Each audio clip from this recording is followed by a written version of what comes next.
ರಾಜ್ಯ ಬಿಜೆಪಿಯ ಎರಡನೇ ಪಟ್ಟಿ ಅಂದ್ರೆ ಈಗ ಹೈಕಮಾಂಡ್ ಆಲ್ರೆಡಿ ಮೊದಲನೇ ಪಟ್ಟಿ ರಿಲೀಸ್ ಮಾಡಿದೆ. ಎರಡನೇ ಪಟ್ಟಿ ಇವತ್ತು ಅಥವಾ ನಾಳೆ ಅನ್ನುವ ನಿರೀಕ್ಷೆ ಇದೆ. ಅದರಲ್ಲಿ ನಮ್ಮ ರಾಜ್ಯಕ್ಕೆ ಸಂಬಂಧಪಟ್ಟಂತ 28 ಕ್ಷೇತ್ರದಲ್ಲಿ 12ಕ್ಕಾದ್ರೂ ಹೆಸರುಗಳನ್ನ ಅಥವಾ ಅಭ್ಯರ್ಥಿಗಳನ್ನ ಘೋಷಣೆ ಮಾಡಬಹುದು ಅನ್ನುವ ನಿರೀಕ್ಷೆ ಇದೆ.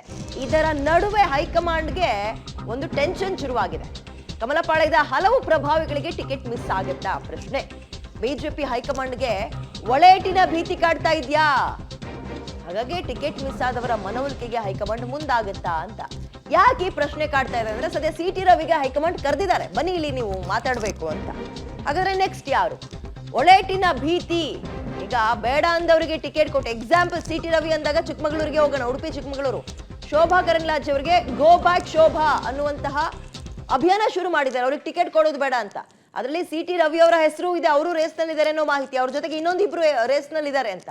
ಹೀಗಿರುವಾಗ ಅದರ ನಡುವೆಯೂ ಇಷ್ಟೆಲ್ಲ ಆದ ಮೇಲೂ ಕೂಡ ಶೋಭಾ ಅವರಿಗೆ ಟಿಕೆಟ್ ಕೊಟ್ರೆ ಒಳಗೊಳಗೆ ಸೇರ್ಕೊಂಡು ಅದೇ ಪಕ್ಷದವರು, ಸ್ವಪಕ್ಷದವರೇ ದ್ರೋಹ ಮಾಡ್ಬೋದಾ, ಅವರ ಸೋಲಿಗೆ ಕಾರಣವಾಗ್ಬೋದಾ? ಈ ರೀತಿಯ ಆತಂಕ ಬಿಜೆಪಿ ಹೈಕಮಾಂಡ್ ಕಾಡ್ದಂಗೆ ಕಾಣಿಸ್ತಾ ಇದೆ. ಹಾಗಾಗಿ ಮೊದಲನೇದಾಗಿ ಮೊದಲ ಲಿಸ್ಟ್ ಅಲ್ಲಿ ಮೊದಲ ಹೆಸರೇ ಸಿ ಟಿ ರವಿ.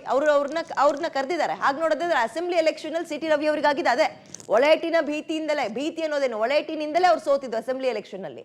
ಈ ಸಲ MP ಎಲೆಕ್ಷನ್ ಅಲ್ಲಿ ಹಾಗಾಗು ಕೂಡ್ದು ಅನ್ನೋ ಹಿನ್ನೆಲೆಯಲ್ಲಿ ಮುನ್ನೆಚ್ಚರಿಕಾ ಕ್ರಮವಾಗಿ ಸಿ ಟಿ ರವಿ ಅವ್ರನ್ನ ಕರೆದಿದೆ ಬಿಜೆಪಿ ಹೈಕಮಾಂಡ್ ಅನ್ನುವಂತಹ ಮಾಹಿತಿ. ಅದರ ನಡುವೆ ಮತ್ತೊಂದು ಪ್ರಶ್ನೆ ಕಾಡುವಂಥದ್ದು, ಹಲವು ಪ್ರಭಾವಿಗಳಿಗೆ ಟಿಕೆಟ್ ಮಿಸ್ ಆಗತ್ತಾ? ಕೆಲವೊಬ್ರು ಈಗಾಗಲೇ ಸ್ವಯಂ ನಿವೃತ್ತಿಯನ್ನ ಘೋಷಣೆ ಮಾಡ್ಬಿಟ್ಟಿದ್ದಾರೆ, ನಾವು ನಿಲ್ಲಲ್ಲ, ಚುನಾವಣಾ ಕಣದಿಂದ ದೂರ ಉಳಿತೀವಿ ಅಂತ. ಉಳಿದವರು ವಿಧಾನಸಭೆಯಂತೆ ಲೋಕಸಭೆಯೂ ಬಿಜೆಪಿಯಲ್ಲಿ ಪ್ರಯೋಗಶಾಲೆ ಆಗುತ್ತಾ ಈ ಸಲ? ಹಾಲಿ ಪ್ರಭಾವಿ ಸಂಸದರಿಗೆ ಈ ಸಲ ಟಿಕೆಟ್ ಮಿಸ್ ಆಗ್ಬೋದಾ? ಹಾಲಿ ಸಂಸದರಿಗೆ, ಪ್ರಭಾವಿ ಸಂಸದರಿಗೆ. ಪಕ್ಷ ಕಟ್ಟಿದ ಘಟಾನುಘಟಿಗಳ ಡಿಮ್ಯಾಂಡ್ಗೂ ಡೋಂಟ್ ಕೇರ್ ಅನ್ನತ್ತ ಹೈಕಮಾಂಡ್. 7-8 ಕ್ಷೇತ್ರಗಳಲ್ಲಿ ಹೊಸ ಮುಖ, ಅಚ್ಚರಿ ಅಭ್ಯರ್ಥಿಯನ್ನ ಕಣಕ್ಕಿಳಿಸೋಕೆ ಚಿಂತನೆ ಆಗ್ತಾ ಇದೆ ಅನ್ನೋ ಮಾಹಿತಿ. ಅಸಮಾಧಾನ ಇದ್ರೂ ಕೂಡ ಹೈಕಮಾಂಡ್ ನಿರ್ಧಾರದಲ್ಲಿ ನೋ ಚೇಂಜ್ ಅಂತ ಇದ್ದಾರೆ. ಇವೆಲ್ಲವೂ ಕೂಡ ಶತಾಯ ಗತಾಯ 28ಕ್ಕೆ 28 ರಾಜ್ಯದಲ್ಲಿ ಗೆಲ್ಲೇಬೇಕು ಅನ್ನೋ ಹಿನ್ನೆಲೆಯಲ್ಲಿ. ಅದರಲ್ಲೂ ಈ ಸಲ ಮೇಲ್ನೋಟಕ್ಕೆ 12 ಜನ ಸಂಸದರಿಗೆ, ಹಾಲಿ ಸಂಸದರಿಗೆ ಟಿಕೆಟ್ ಮಿಸ್ ಆಗುತ್ತಾ ಅನ್ನುವ ಪ್ರಶ್ನೆ ಕಾಡ್ತಾ ಇದೆ. ಇಲ್ಲಿ ನಿನ್ನೆ ತನಕ ಓಡಾಡಿದಂತಹ ಹೆಸರುಗಳು, ಅದರಲ್ಲಿ ನಳಿನ್ ಕುಮಾರ್ ಕಟೀಲ್ ಅವರಿದ್ರು. ಹಾಗೆ ನೋಡೋದಾದ್ರೆ ಸದಾನಂದ ಗೌಡ್ರು ಹೇಳ್ಬಿಟ್ಟಿದ್ರು ನಾನು ನಿವೃತ್ತಿ ತಗೊಳ್ತೀನಿ ಅಂತ. ಬಟ್ ಈಗ ಅವ್ರು ಹೇಳ್ತಾ ಇರೋದು ಒತ್ತಾಯ ಮಾಡಿ ನಾನು ನಿಲ್ಲಲ್ಲ ಆದ್ರೂ ಕೂಡ ನನ್ನ ಮನವೊಲಿಸಿದ್ರು. ಕೊನೆ ಕ್ಷಣದಲ್ಲಿ ಟಿಕೆಟ್ ಇಲ್ಲ ಅಂದ್ಬಿಟ್ರೆ ನನಗೊಂದ್ ರೀತಿ ಅದು ಅವಮಾನ ಮಾಡ್ದಂಗೆ ಆಗುತ್ತೆ ಅಂತ. ಮಗದೊಂದ್ ಕಡೆ ಮೈಸೂರು ಅಂತ ಹೋಗೋದಾದ್ರೆ ಕೊಡಗು ಮೈಸೂರಿನ ಸಂಸದ ಪ್ರತಾಪ್ ಸಿಂಹ ಅವ್ರಿಗೂ ಟಿಕೆಟ್ ಮಿಸ್ ಆಗುತ್ತಾ, ಯದುವೀರ್ ಅವರ ಎಂಟ್ರಿ ಆಗುತ್ತೆ ಅನ್ನೋ ಮಾತುಕತೆಗಳು ಓಡಾಡ್ತಾ ಇದೆ.